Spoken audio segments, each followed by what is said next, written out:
In a profession historically dominated by men, these women are changing the narrative of Liberian journalism.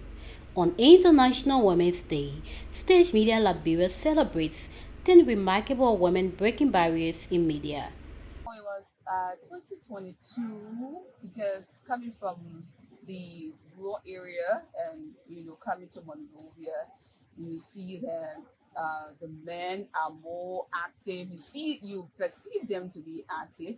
But so when I entered the newsroom, the biggest newsroom in the country, that's the Liberia Broadcasting System, I felt intimidated, and I was like, even though I had a prior knowledge about doing what I was supposed to do, but the space was not given, the opportunity was not given because they felt that I was a lady and I just can't do what they were doing.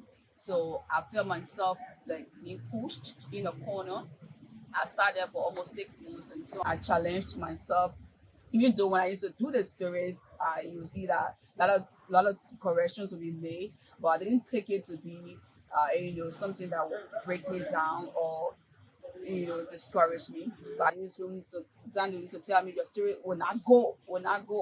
But yeah, I am now. Who can tell me not the story from the president not to go? It will be the first, even in the headline. So you have to fight, and I fought my way positively.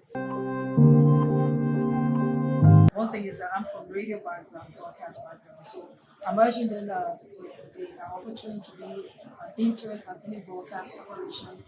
The first thing is that they should learn how to write. Writing is important. They shouldn't be the first to tell the bosses that probably going to be heard in the radio. So once they start pushing the pen with me, so they get into the job goals and the way of writing, I think they will excel.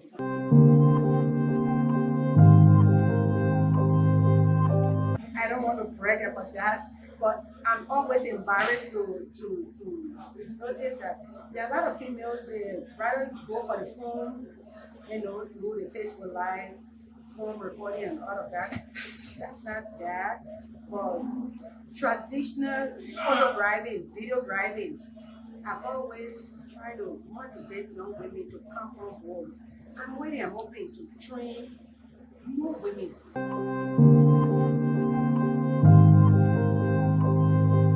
It is time for us to tell our own stories.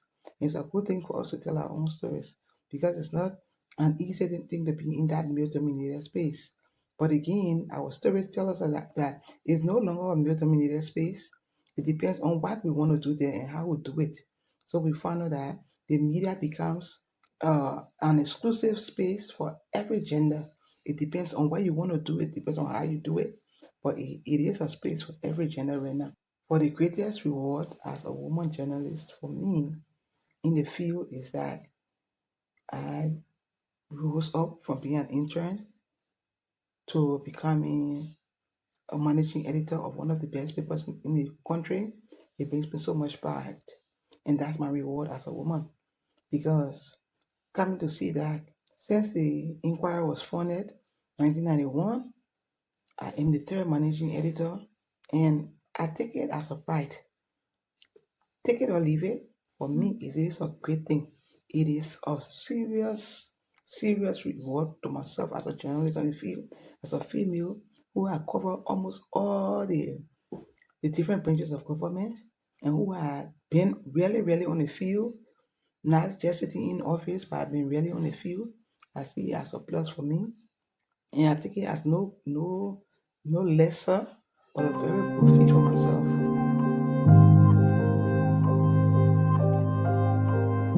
As I said, being traditional journalism, practicing traditional journalism for over the years, I see the need that they are not being able to solve most of the problems that we face daily, which have to do with Facebook, social media, Instagram, TikTok. They are not able to solve all of the problems that have to do with misinformation, disinformation, misleading information.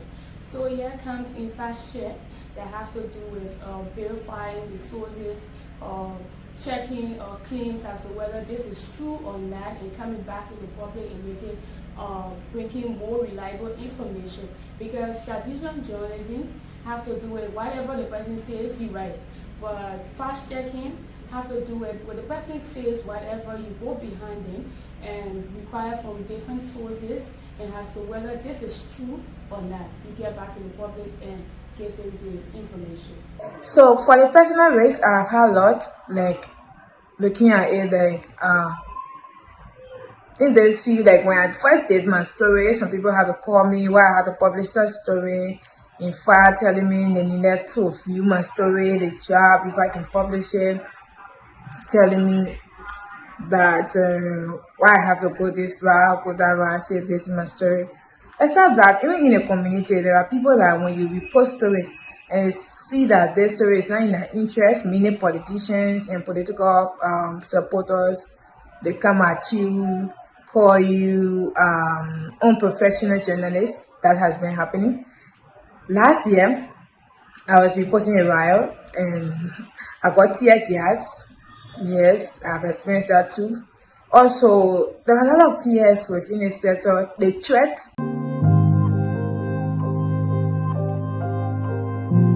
to be farsighted to their goal, because these days a lot of things can distract us, the female, from what we want to do. We should be able to know our ethics and know what we want. Let us know that the world is watching. Lastly, sometimes we go in for an interview, our dress code tells the world who we are. Any other person, any other profession, the way you dress, you get out there, it tells people who you are or what you want. So my next advice would be, anytime you're going out as a female journalist, to that lawmaker, to that honorable, to that county, to that parliamentary, whoever office, dress in a way that will make you look presentable. That would be a very good one for us as journalists. You also need to know that a journalist is always a journalist. These women aren't just reporting the news, they are changing how stories are told, whose voices are heard, and what issues receive attention. On International Women's Day and every day we celebrate their contribution to journalism in Liberia.